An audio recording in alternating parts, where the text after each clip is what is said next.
There's a strange kind of freedom that comes the moment you stop trying to control everything. You stop clinging to the what-ifs and the what might goes wrong, and suddenly life begins to move. Worry, for all its noise, is like a cage made of shadows. It keeps you stuck in a future that doesn't even exist yet, stealing away the calm and strength you already carry within. But when you begin to let go, when you choose to trust the rhythm of life instead of wrestling with it, something powerful happens. The current shifts. Life, in its quiet wisdom, starts aligning with you. Not because you forced it, but because you finally made space for it to flow. In this video, I'm going to share 7 timeless Buddhist lessons, gentle but powerful teachings that can help you step out of the grip of worry and into the peace that's been quietly waiting for you all along. Lesson 1. Fear is a seed. Plant it and it grows. In Buddhist thought, the energy you carry within becomes the world you see outside. Fear isn't just an emotion, it's a lens, and the more you look through it, the more distorted your reality becomes. The irony is this: when you fear something deeply, you begin to live as though it's already true. You unconsciously breathe life into it. Imagine this: you're afraid of losing your job. That fear seeps into your actions. You hesitate, second-guess, and shrink. That anxiety clouds your judgment. You may even start to withdraw, and without meaning to, you drift toward the very outcome you feared. The same is true in relationships. Fear of abandonment can make us cling or doubt, and that very tension can push others away. It's not fate working against you, it's fear working within you. Buddhism teaches that the mind is like soil. It doesn't judge what you plant. Whether you sow seeds of fear or seeds of calm, the mind will help them grow. But you are the gardener. You choose what takes root. This doesn't mean pretending everything is perfect. It means shifting your attention away from fear and toward presence. When fear rises, pause, breathe, ask yourself, is this thought helping me build peace or feeding panic? You are not powerless. You are the creator of your inner landscape. And when your inner world changes, your outer world begins to reflect it. Let go of fear and watch how life begins to soften, open, and flow in ways you never expected. Lesson 2. Anxiety belongs to tomorrow. Peace belongs to now. Buddhist wisdom reminds us of a simple truth. Anxiety cannot exist in the present moment. It lives in the mind's projections. What might happen? What could go wrong? What we fear is coming. But none of that is real. It's all a movie playing in the future. When you feel anxious, notice where your mind is. It's racing ahead, building stories, spinning scenarios, dragging you into a world that doesn't yet exist. A world of what-ifs and maybes. And while you're there, you miss the only place life truly exists. Right here, this moment, this breath is your home. And in this space, you are okay. You are breathing, you are grounded, you are enough. Buddhism calls this practice mindfulness, the gentle act of returning to now. And every time you return, you weaken anxiety's grip. Because in the present, nothing is chasing you. No future to fear, only this still, quiet second where life is unfolding one breath at a time. The mind may roar, but the present moment whispers. And the more you listen, the more you realize. Peace isn't something you find out there. It's already within you, buried beneath the noise, waiting to be remembered. Lesson 3. True strength is found in surrender. In today's world, we're often told that strength means control. Control your time, control your success, control the outcome, push harder, plan more, hold on tighter. But Buddhist wisdom offers something radically different and far more freeing. It tells us that real strength isn't about gripping tighter. It's about letting go, not giving up, but giving over the illusion that we can shape every moment, every person, every outcome with our will alone. Surrender in the Buddhist sense is not weakness. It's a sacred release. It's the art of doing what you can and then stepping back with trust, allowing karma and life's natural flow to unfold. Picture holding water in your palm. The tighter you squeeze, the faster it slips away. But if your hand is open, the water stays. That's surrender. Not passive, not careless, just open. It's a quiet confidence that says, I've done my part. Now I trust life to meet me halfway. When we stop interfering, something beautiful happens. Our energy returns. Our mind becomes clear. We start noticing opportunities we were too anxious to see before. Help arrives from places we didn't expect. Life begins to work with us, not against us. Buddhism teaches that surrender is not an end. It's a beginning. It's the start of true freedom. And in that freedom, you don't lose power. You discover it.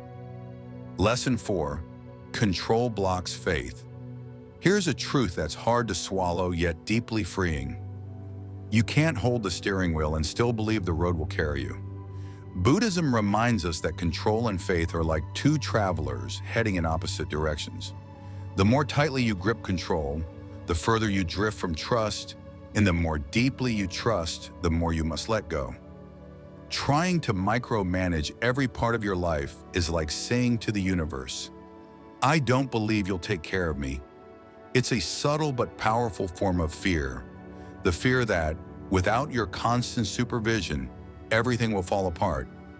But has that control ever truly brought peace? Often, the more we try to dominate outcomes, the more tangled we become in anxiety, tension, and fatigue. Control might give the illusion of safety, but it's often driven by a quiet panic underneath.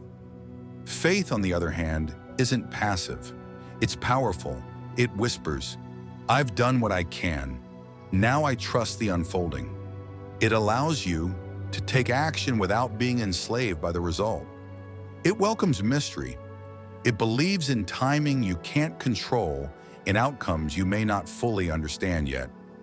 Buddhist teachings call this the release of attachment.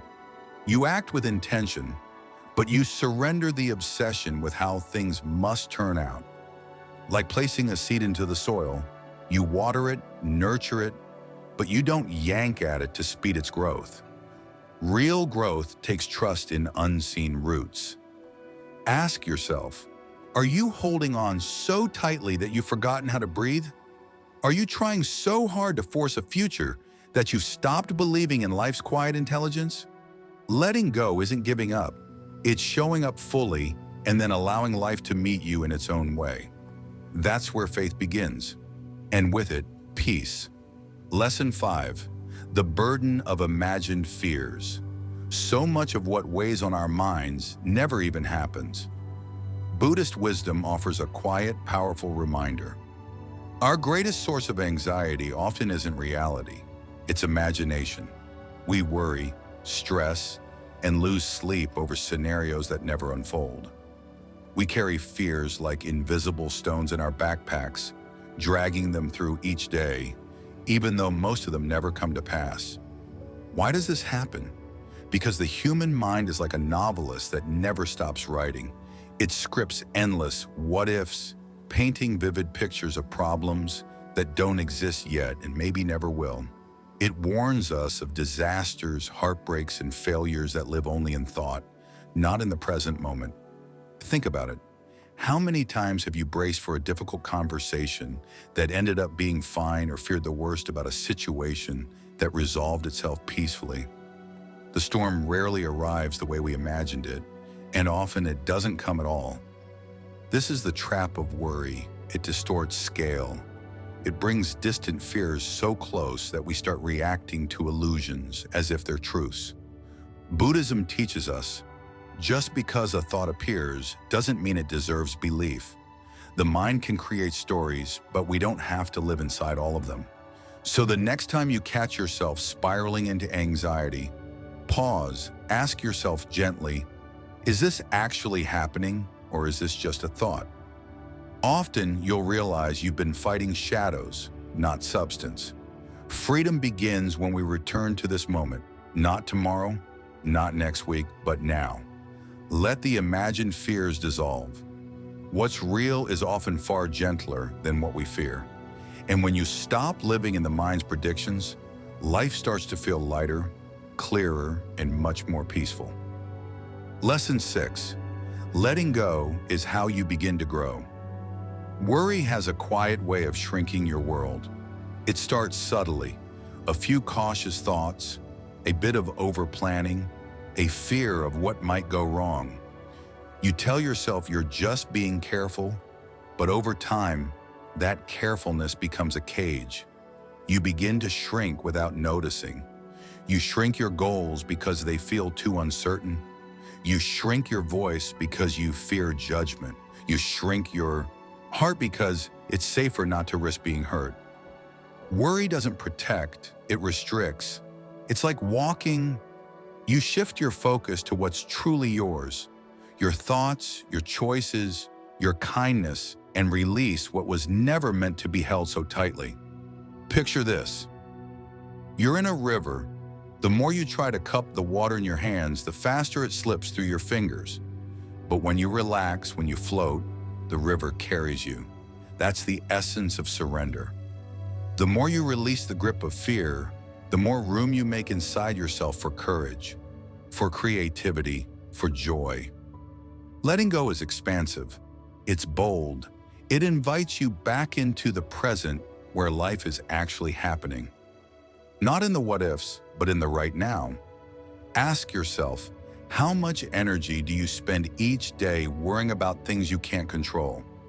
And what if you poured that same energy into creating, into connecting, into trusting? When you stop trying to force life into your blueprint and begin to dance with its rhythm, something beautiful happens. You feel supported by something greater, the natural wisdom of existence itself. Letting go isn't a weakness, it's bravery. It's the strength to stop shrinking and the courage to start living with an open heart. Take a breath, feel the weight lifted, and remember, you don't need to hold it all. Freedom begins the moment you choose to let go. Lesson 7. Life begins to flow when you step aside. One of the most powerful yet often overlooked truths in Buddhist teaching is this: life functions best when we stop trying to control every inch of it. The more we meddle, the more resistance we create. The more we grip, the more chaos we invite. But when we learn to step back, not out of neglect, but from a place of trust, something extraordinary begins to happen. Life starts moving on its own with a rhythm far wiser than our plans yet. This idea can be deeply unsettling.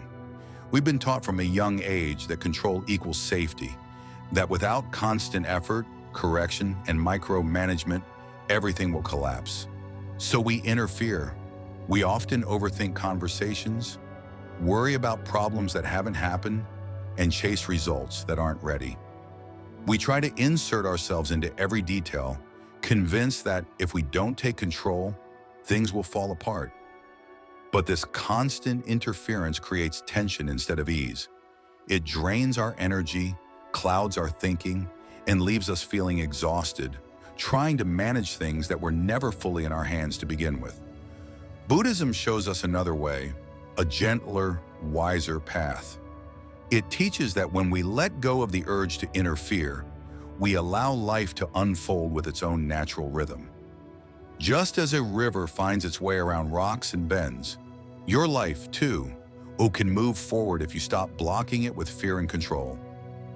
Think back to the times you tried to force something, a job, a relationship, a decision, only to watch it break apart.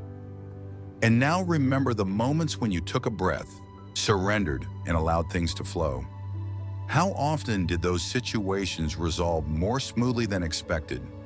Your worry, your urge to control, your overthinking, they're like stones thrown into a calm stream. They stir the water, making it cloudy and chaotic. But when you remove the need to control, the current flows freely again. Life works the same way. Trying to control everything doesn't make life safer. It just makes it harder. It turns possibilities into pressure. And often in trying so hard to make things happen your way, you unknowingly block better outcomes that might have come if only you had let go a little. So how do you begin to let go? Start by simply observing. Notice when you're holding on too tightly, when you're constantly checking your phone for a reply, going over the same decision again and again, or trying to rush a person or situation that isn't ready to move. In those moments, pause and ask yourself, what if I loosened my grip? What if I did what I could and let the rest unfold on its own? Letting go doesn't mean you stop caring. It simply means you learn to act where it truly matters and release what doesn't. You plant the seed, you water it, but you don't pull on it every day, hoping it will grow faster. Growth, whether in life, relationships, or dreams, has its own pace. And when pushed, it gets harmed. Imagine softly holding a butterfly in your hand. If you close your fingers in fear, trying to keep it, you'll crush it. But if you keep your palm open, it may stay longer or even come back after flying away. The same is true for your goals, your relationships, and your peace of mind. They need space to breathe. The tighter you try to hold them, the more they slip away. But when you let go with trust and openness, they begin to grow naturally. And in that space, something powerful unfolds. A quiet shift, a gentle change. That's when life starts to support you, and the right people begin to appear. The right timing appears on its own. Solutions start to show up without being pushed or forced. You stop feeling like the whole weight of the world is on your shoulders. Your energy becomes lighter, your breathing grows deep, and your heart begins to relax. And then you realize that what you feared wouldn't happen without your constant control was never something you were meant to force in the first place. At the root of our need to interfere is usually fear. Fear of failing, of losing, or of not being enough. But here's the deeper truth. Life doesn't expect you to be perfect. It asks you to trust, a calm and steady trust in your path as it unfolds. You're not meant to direct every moment. Sometimes your only role is to show up fully, do your part, and let the story form on its own. So pause for a moment and think about one area of your life where you might be trying to control things too much. Is it a conversation you keep replaying in your mind, a decision you're rushing out of fear, or a dream you're gripping too tightly while trying to control every detail? Ask yourself gently what it would look like to let go here, not out of carelessness, but from genuine trust. Because the moment you loosen your hold, you create space. And in that space, life begins to move. That's when the unexpected arrives. That's when synchronicities line up, when grace finds you, when you start to feel supported, not just by your own effort, but by something larger than you. Buddhism softly reminds us that we're not here to conquer life, but to live in harmony with it. Life isn't a machine to control, it's a flow to move with. You can't steal the ocean, but you can learn to ride its waves. You can't command the tide, but you can align with its rhythm. Every teaching you've heard so far has been quietly preparing you for this simple truth. When you hold on too tightly, you create tension. But when you let go, you create freedom. And what you stop trying to control often begins to grow on its own. You don't need to have everything figured out. Just take one honest step forward. Breathe deeply and release the idea that your grip is what keeps the world together. Let today be the start of a softer way of living. Let go of one worry. Trust one unknown and see what opens up for you. Because when you stop pushing, you start receiving. And when you stop interfering, life begins to move gently, wisely, and in your favor. Not against you, but with you. Life isn't a fight to win. It's a rhythm to move with. And the more you try to control it, the more you miss the quiet beauty that comes from trust. Buddhism doesn't ask you to stop caring or walk away from your responsibilities. It simply invites you to care with clarity, act with presence, and let go with peace, encouraging you to release the burdens that were never truly yours to carry. It asks you to loosen your grip, let go of the fear, and make space for life to unfold in its own natural and beautiful way. So as you move forward, remember that you don't need to have all the answers, and you don't need to fight against the current. Your strength comes not from control, but from alignment. Take a deep breath, trust the timing of your journey, and know that when you stop interfering, you begin to live with more clarity, peace, and purpose. If this message touched your heart, please give the video a thumbs up, as it really helps support the growth of this channel. Subscribe for more reflections inspired by Buddhist wisdom and timeless teachings. And if you know someone who feels overwhelmed or stuck trying to figure everything out, share this with them. It might be the gentle reminder they need. Leave a comment below and share one thing you're ready to stop interfering with. I'd love to hear your thoughts. Until we meet again, breathe deeply, trust fully, and move gently with